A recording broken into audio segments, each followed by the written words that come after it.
Hey everyone, so I'm back. Quick, just to do like a quick little update. Also, yes, bitch, I do look this fabulous, and I'm unable to deal with that personally, but whatever, we're going to have to move away from that. And you're just going to have to deal with that. This is the fact that this is how I look right now, and how pretty I am as I look like this. This wig, bitch, someone posted quick anecdote. Somebody posted on Twitter. Also, this is still an like unhinged rant from a trans lady. Just that's where we're at right now. Anyway, somebody posted on Twitter a link to this wig on Amazon. I immediately hopped on and bought it. Bitch, I tell me why this is the hair I've wanted forever. Literally, I've wanted this since I was a small child. This is how I've wanted to look.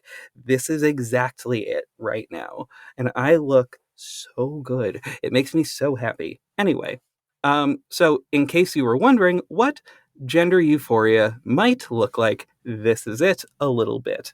Anyway, moving away from that, um, thing I didn't touch on during the Catwoman video just now. I posted it like yesterday you know, in like as far as time of recording goes.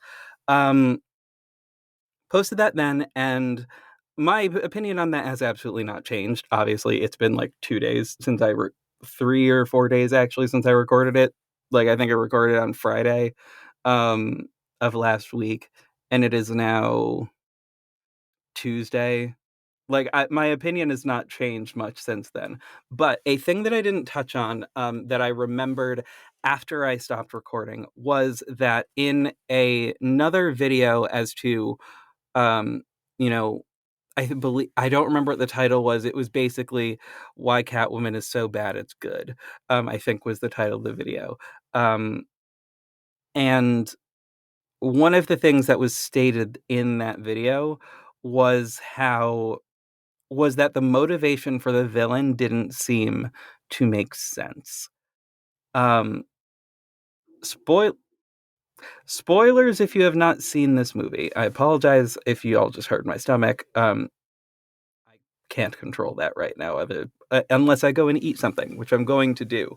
But I'm going to wait to do that until after this because it will fuck up my makeup if I eat something. So I'm not going to right yet. I will get to it in a minute. Anyway, so here's the thing about. Oh, well, okay. First and foremost, spoilers for Catwoman. There were spoilers already in the last one, but if you haven't watched the previous video, please go back and do so. Oh, also, by the way, my name is JV. I didn't say that. My name is JV. My pronouns are she, they, or they, she. Either way is fine. They, them pronouns or she, her pronouns will work fine for me. If you want more information about that, you can visit my Linktree link down below, which will have my pronouns page linked in there with a further explanation of how you can refer to me and what words you can use for me that will be like good. So for all those people out there who your issue has been, as far as trans people is concerned, your issue's been like not knowing fully how to refer to people, like what words to use, all of that kind of thing. Um, uh, if you make a pronouns page or a person makes a pronouns page, which the pronouns page is not simply just the pronouns that I'm okay with. It is also on top of that, the like words that are tied to, that like weirdly in English gendered words. So for example, um, king would never be appropriate. I look like this right now. Why in the fuck would you say king? That doesn't make sense. So, what does make sense would be queen. I'm fine with that. What princess is weird but also fine. Prince, absolutely, absolutely not. Nope, never. Shut it down. So, um, regent is another one I like. Emperor will work fine as well. Empress works better. Anyway, that kind of thing. Those kinds of things are listed there as well. I also will state now I prefer the word actor over actress. Just generally, I just do. And nobody asked about that. Anyway, back to Catwoman, because I find this to be important. If you have not seen this movie, just see it. I cannot stress to you enough that you should just see this movie. It's a fun time, which is also why me spoiling it does not actually matter. It doesn't matter if I spoil it because it's good and fun and it's just a fun time. It is not a like deep intense film with these deep societal messages. And it doesn't need to be. It never needed to be. All it has to be is fun. All most movies have to be is fun. So, or at least entertaining. And this movie is in fact entertaining. At least to me, this movie is entertaining. I will recommend this movie based on that fact that it is entertaining. If you watch this movie and you didn't find it entertaining, that's fine. Your opinion is valid and that is okay. However, I if one of the things that you are critiquing about the movie is the motivation of the villain, I would like to dive into why some of the criticism there that I've seen around that has not been, shall we say, coming from a viewpoint that might understand why that is and why that might be how it is. Okay, so in this movie, the villain is played by Sharon Stone. I believe her last name is Hedare. I believe her first name is Laurel. It's either Laura or Laurel. It does not actually matter that much. Um, her name is Hedare. And I'm going to call her Sharon Stone throughout this whole thing anyway, because of course I am. So, also, Sharon Stone chews the scenery of this movie. She gives a phenomenal performance throughout this whole thing from start to finish. Even if she's given a line that is comically stupid, she delivers on that line. Now, she is a woman who is supposedly in this movie 40 years old. Um, what I will critique this film for is I would have said 50 personally. That's not me being shady to anybody. I would just have said that 40 doesn't appear to be the age that I would list for this woman, even with the amount of makeup she is wearing and whatever. Um, I would have said 50 just generally, but this was also the early 2000s where somebody being 40 was literally like a meme. Like that was a full meme, and it still is a meme, an ageist one at that. But like her motivation for doing what she does is money. Thing number one, money. She's selling this beauty cream that actively hurts people. Um, and she's selling it because people will get hooked on it. And when they're hooked on it, they will buy it more often. And the more they buy it, the more money she makes. That is why wow, annoying car in the background. Sorry about that. Um, that's her motivation. That's why she's doing what she's doing.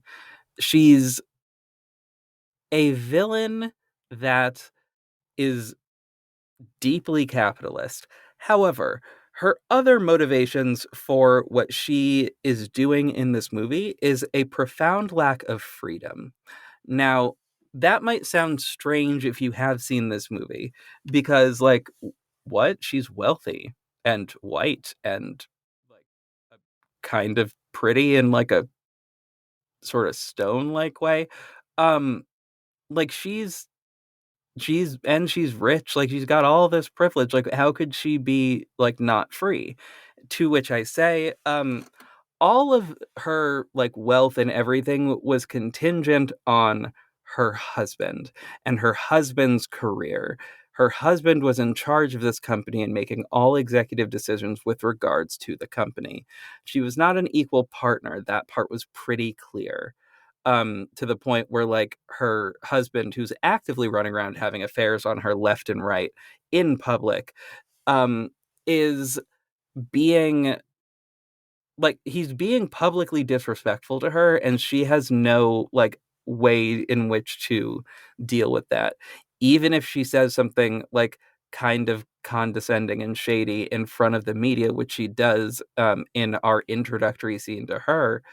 um, she makes a quip about the new face of this beauty line being not old enough to drink. Ugh. The implication here being that every woman, every young woman that has been the head of this company has been there's been a very large, and honestly, in this case, this is one of those times where I will call an age gap extremely predatory, um, by its very nature. Also, because there is a power imbalance in that he is this really rich and powerful man in charge of this company, and the people he's dating are the models. And famously, models are not exactly the most wealthy people in the world. There are videos on YouTube that you can watch. Mia Mulder, I believe, has one about modeling and about the modeling industry. Mia Mulder, I believe it's Mia Mulder. Oh God, I hope I'm not like saying the wrong person. It's a trans woman on the internet. It's a fellow trans woman on the internet who makes YouTube videos. I love her videos. They're all very good. But the one in particular that I'm referring to is one where she talks about her experience at modeling. And I think that's an important video to watch for context for like why models aren't necessarily uh, well paid, or like how like explaining why that might be the case and like what that feeling and experience is like. So go check that video out. I may or may not link it, but you should be able to find it pretty easily. I have plenty of faith in you. Go ahead. Um, so this man is out here dating really young women, um, and like rewarding them for dating him by giving them money and whatever. And by giving them like all these lavish presents and whatever, and doing so flagrantly in such a way that his wife observes. Um, it is also clear that his wife is in this partnership for money. That is like explicitly stated at one point. George hasn't done anything useful to me since the day he said I do. God damn. Like the way she delivers lines is so dramatic in like the funniest way. This is why this movie is camp. The villain in this is a camp villain. It's not like this villain is comically evil. Like, but also you can find these bits of understanding in there. She is tired of being thrown off to the side, of being like of having power and everything that she has worked for and wanted taken from her by a younger woman, um, or taken away, if I'm being honest, by her husband, who is then giving it to a younger woman. So naturally, when her husband winds up dead, and she goes and pins it on the random woman who is dressing up in latex and in her house, like at the end of the day, Catwoman did like break into the house. Like that did happen. So framing Catwoman for the crime, I can see how that would happen. Maybe don't break into the house. But also like I understand how that happened. Now, um as far as how real this is and how convincing of a thing this is that can happen, you need only look at something like Theranos. Yeah. Uh, yep. We have a case going on right now as I record this in the media of a woman who like committed an insane amount of fraud so she could get money and recognition and acclaim, all the while selling people things that would harm them, or more accurately, would lead them to not get the diagnosis of something that they could potentially treat that might in fact help them, thereby harming people. So, this movie has a little bit of a basis in reality in that way, very specifically. So, I don't think it is fair to say that her motivation is unrealistic, that this kind of thing wouldn't happen. I think we can see very easily that this kind of thing would happen. All you have to do is look at the news right now about various websites and companies all over the internet that are doing this exact thing over and over and over again, selling people things that will harm them. You need only look at the opioid crisis in America to look at the fact that people are literally hawking and selling drugs that will, in fact, hurt and potentially kill people, and in fact, have killed people across the entirety of the world. Butylene is not that ridiculous of a thing, is what I'm getting at. The whole premise of this movie, the whole villainous premise of this movie, is not that ridiculous. It is a thing we are seeing happening all the time. Literally, so frequently we are seeing this happen that it is alarming. It is alarming to me personally, the amount of wild, insane shit that is just constantly happening. If you turn on the news at any point in time, you will see it. So, for the people who are out there saying this film has no basis in any type of reality, open your eyes, sweetheart. It absolutely does and absolutely is. I don't know what else to say about that. That part is very real. Now, the motivations of this woman, at a certain point, yes, there are like moments that I think the thing that is interesting is the fact that like this woman is also actively using this cream. That part I found interesting. That this person is literally like getting high on their own supply, as it were. Um, that is interesting because she also knows the downside to it, which is that if you stop using it at any point in time, say like it stops being able to be produced for whatever reason, your skin deteriorates and you fall apart.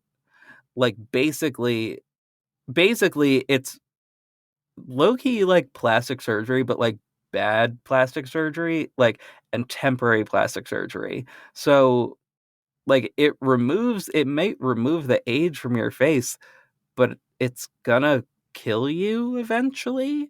It like severely harms the comic relief character of the movie, which I think was also I don't know if Sally gets a lot of criticism in this. I don't think she does, and honestly she fucking shouldn't. She did her fucking job. She was so funny.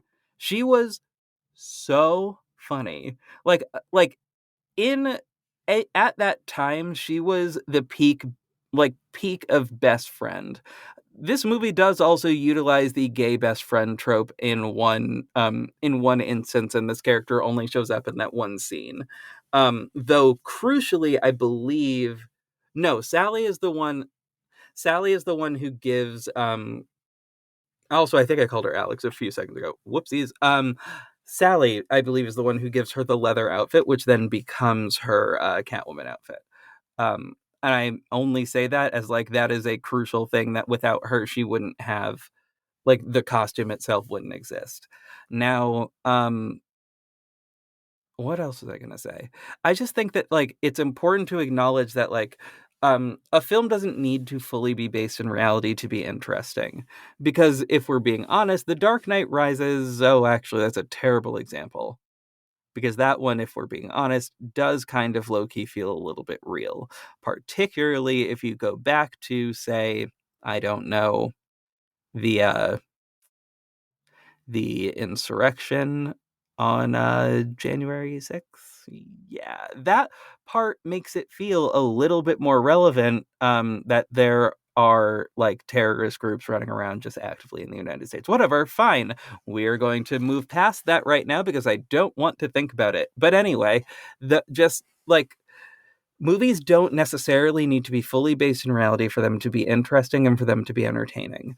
And because those things don't necessarily need to happen, um, I think the reason people criticize this movie so harshly and so strongly is because this movie has been publicly viewed as a failure. When it is stated publicly that a movie is a flop and a failure, we believe that. Not only do we believe it, we then just will say that for the rest of time. That is a thing that we've done for a great many movies. And upon going back and rewatching several movies that people have told me are abysmal and terrible, I look at them and I notice that a lot of them are fine. They're not the worst movie in the world. They're just not what like super fanboys would have wanted. Like this movie is not a movie that I would say is made for the Selena Kyle fanboy or not the I hate that this is the thought that popped into my head. This movie is not made for the this movie is not made for the boy who has the Selena Kyle body pillow. This is not for him.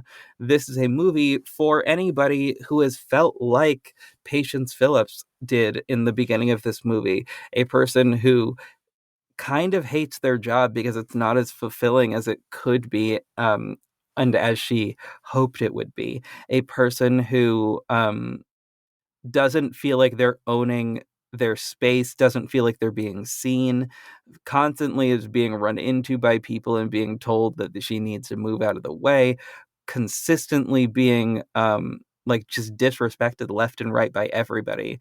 And that is a thing that I know that a lot of people experience. I know I myself have experienced it.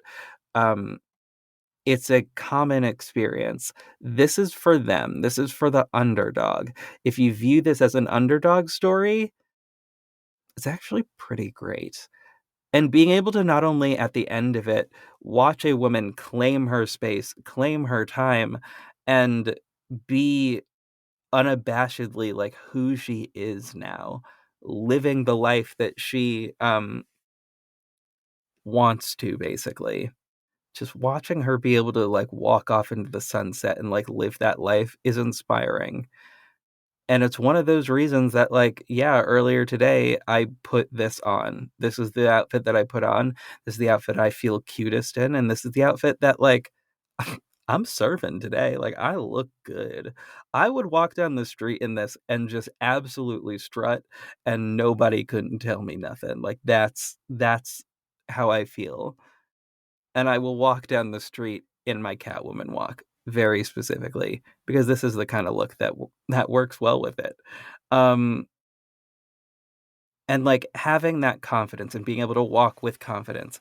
And also like just again looking at like if we're mirroring these two stories next to each other of the hero and the villain, um they're not perfect opposites, but at the start of the film, the villain like there's a moment where the villain relates to Patience and says, "Give the girl a break and let her just redo it. You are being a bitch for no reason," she says to her husband, basically. "You're being a bitch for no reason. Let it go and let her redo the project and deliver it to us when it's done. Like, just let that happen." And like, and in being a woman who speaks up for another woman, does that make her perfect? No. But that's one of those moments where it's like, yeah, that little moment right there was kind of beautiful. It's a small and beautiful like way in which one person showed allyship to another. And I really think that there's something to that that's really nice. You don't get to see that in a whole lot of movies. Now I will say I think, the fighting scenes were very stylized. They weren't perfect by any stretch of the imagination, but they were very stylized in a way that I actually appreciated. Well,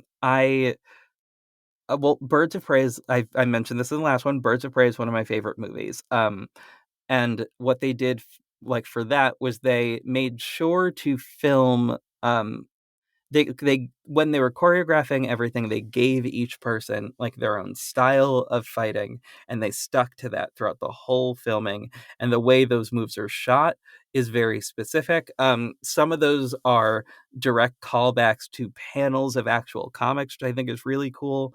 Um, And some of her moves in Catwoman are similar in that they are things directly from in that they're things directly from like comic books and like comic book things that she would do. But again, also, it behooves us to always remember this is not Selena Kyle. So anything that you know about Selena Kyle, leave that shit at home.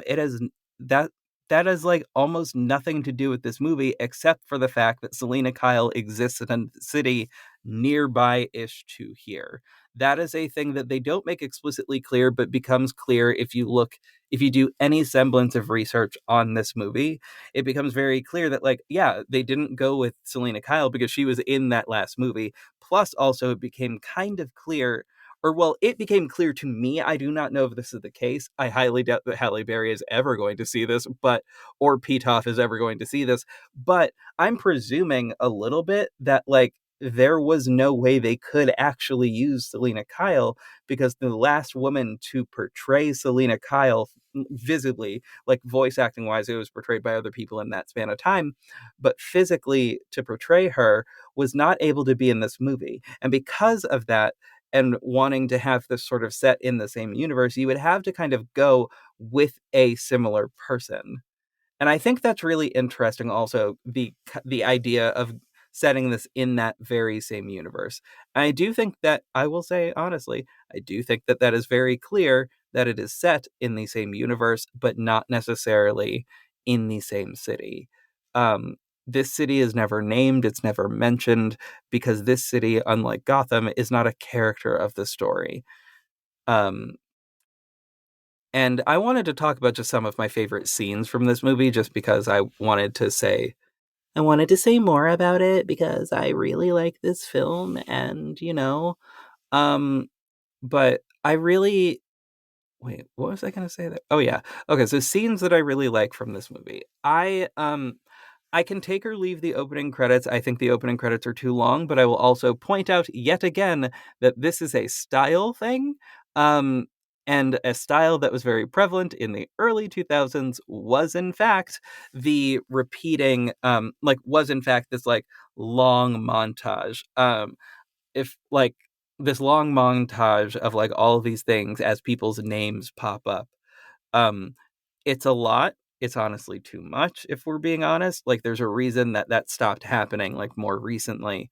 Um, but, like, that's the kind of thing that you would see in a movie of that time period. I liked the concept of it because it does establish, like, cats and mythology and all these cool things. As an aside, actually, we're gonna, like, take this as a moment to do an aside. I watched the electrical life of um of the electrical life of Louis Wayne, that's it. And it was about this guy who I personally think is on the autism spectrum, and I think it's been stated before that he might have been, um and who um you know lives this like really very tragic life, but manages to find the beauty in living that life. I just want y'all to go and watch that movie because I sobbed. I was sobbing, which is annoying because this was on a Sunday, and on Sunday I was giving myself a pedicure, drinking a glass of wine, and presuming that I was going to watch just a nice movie that wasn't going to put me in my feelings. I was incorrect. I was very in my feelings. Oof. But it was a very good movie, and I do highly recommend it on the grounds that it was a good movie. So please go check that out if you can. It is on Amazon Prime, and it's just worth it. It is worth it to see it. So do yourself a favor, go check that out. Anyway, also because their cats feature in that very heavily. Um, at one point, he's literally called the Catman. I thought it was very funny.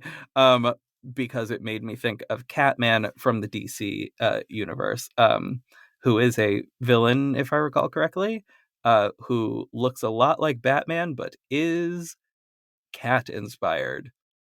Yeah. Anyway, go check that out because it truly is hilarious. But well, not the movie itself. The movie is not hilarious, but that in particular, Catman, him being referred to as the Catman is funny to me because of DC Comics. Anyway, so right, back to scenes that I really enjoyed. I really liked the first time we see Selena Kyle after she has embraced her new destiny.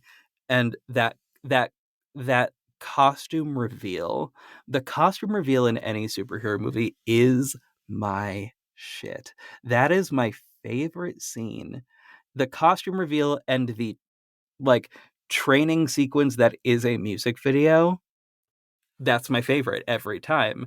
In Elektra, or rather, no, sorry, not in Elektra. Um, in in Daredevil, the movie that came out around the same time as this, I believe that came out in 2000.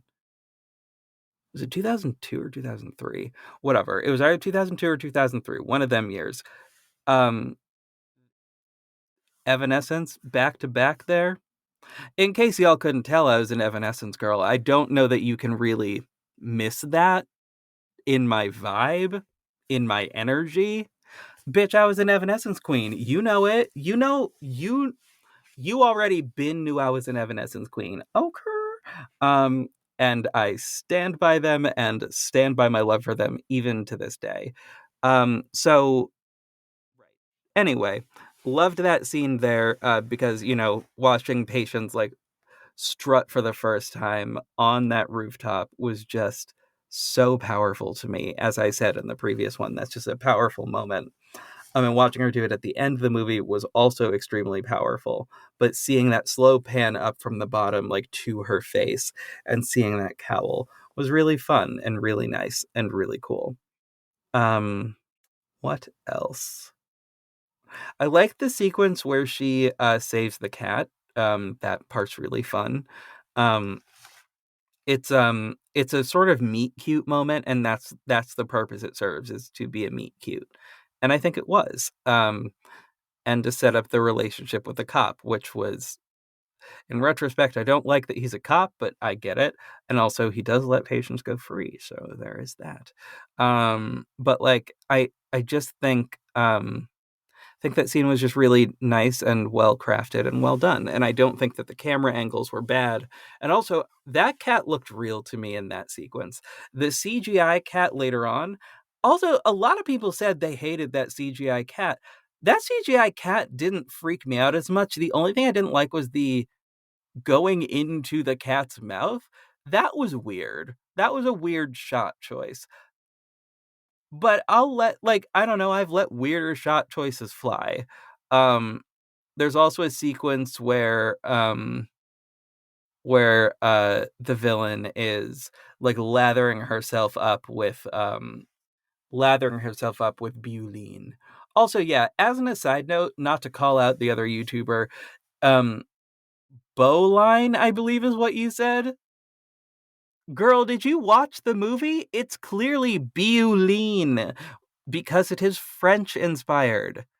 Duh. Like that's just sort of right there. It's right there. So if you had seen the movie, I don't know why you mispronounced it in every single scene of your video, just a weird little call out. It sounds to me like you watched it with subtitles without listening to what was actually happening, which is a weird choice if you were then going to review the movie, darling. That car agrees with me. Anyway, so I'm just clarifying there. No, like I'm not really actually throwing shade to this person, but it is butylene. That is what they named it in the thing. And it perhaps beauty line? Maybe it is. But what it actually is a moisturizer, which I again would not necessarily say that I would expect a straight cis man to understand, but that is a moisturizer. Um, an anti-aging moisturizer, as it were, that contains a lot of weird shit in it that makes like regular people's skin just fall off and crack like marble, which is weird. Most moisturizer does the exact opposite of that, but whatever. I guess it would, like, in theory, if you like tighten the skin a whole bunch and then like turn it into basically stone, but also turning your skin into stone is like not a thing. Whatever. The physics of that do not matter. It is a superhero movie wherein a cat brings a woman back to life. At that point, I don't give a damn about physics. I've already have to accept the fact that this movie is absolutely out of its work, like out of the realm of reality. And you should too. But anyway, they're not launching a full beauty line. They're launching a single cream that is apparently revolutionary and game-changing. Kind of like BB cream was. BB cream really like changed it for the girls. Y'all remember like BB cream? Because I swear to God, like I remember us talking about it like a whole bunch, but I never found one in my shade because melanin. But like I remember the girls, the light skinned girls and the white girls were going up for that back in the day. I don't know. Anyway, yeah, other scenes that I really liked. I for comic reasons, for comedic reasons, I really enjoyed the sequence where I really enjoyed this for comedic reasons, I really enjoyed this scene where the villain dies because it is hilarious. It's real funny. Like it's funny. Um like it is just a funny way for her to be dispatched. It also is clearly a doll and just something about that brings me a lot of humor. I also really like the scene in the club where she's going to like meet up with the goon and like Loki seduce the goon. Um because that like little mini dance sequence and the way that it was filmed was really cool to me. Um and I like watching her get to use her whip. Uh, so fun fact, I didn't mention this in the last video, but I learned I learned how to use a whip. Like I learned actually years ago how to do like just like, just a basic like whip crack, like just nothing too fancy. Learned that when I was like real like maybe like 18 thereabout. Um but I have a friend, my friend Alyssa, who is a trans woman as well, who makes whips, and I don't have her social media handles right now, but she made me a custom whip that is red, black, and gold. I have a theme. Um, I have a clear theme. But my whip is red, black, and gold. And you might be seeing that kind of soon when I start making a very particular cosplay that directly relates to this. I might as well just tell y'all what I'm doing. So, because this movie took place in the same universe as the Batman Returns Catwoman movie, or like Catwoman exists in, I'm going to do a cosplay that blends both of those Catwomen, like blends the costume for both of them, namely the white stitching and the sort of demented fingertips a little bit. I'm going to be taking those and I'm going to be making I'm going to be taking like, whoops, sorry. I can't reveal the full plan obviously, but like I have sketched it out. It looks cute as hell. And I'm going to be making a cosplay for it, and I cannot wait to share that with y'all. That's going to be pretty exciting. I'm going to document the whole process in various videos that I'm currently recording on my phone because this is a stationary camera that I can't move around very well. But look forward to that. And that should be pretty exciting. There are I'm really excited about the mask actually, because I'm going to try to make the mask out of possibly real leather. I might make it just because I prefer to do it this way because it's hard to source like real leather without going to a very specific location that is a little too far away for me to actually go right now. I'm gonna try to, I think, use polyurethane instead, but I'm looking forward to it, and it should be really good and look really cute, and I can't wait to show you guys that. But I suppose for now, I guess I will leave you with this, which is please like, just enjoy things. Let yourself have fun. The world is stressful, and just, like, let yourself be able to have fun. I know I sure am. Um, and, I wish you all the best. Like, I wish for y'all, here's what I wish for you, anyone who views this. I wish for you that the next look that you have to turn out, you turn that look out as hard as I turned out this one. That is what I am hoping, wishing, and praying for you, that you turn out your next look exactly as hard as I turned this one out. Yes, honey. So have a great rest of your day, evening, night, whatever. Be well, do as much good work as you possibly can, while also remembering to take care of yourself. And, of course, stay safe out there.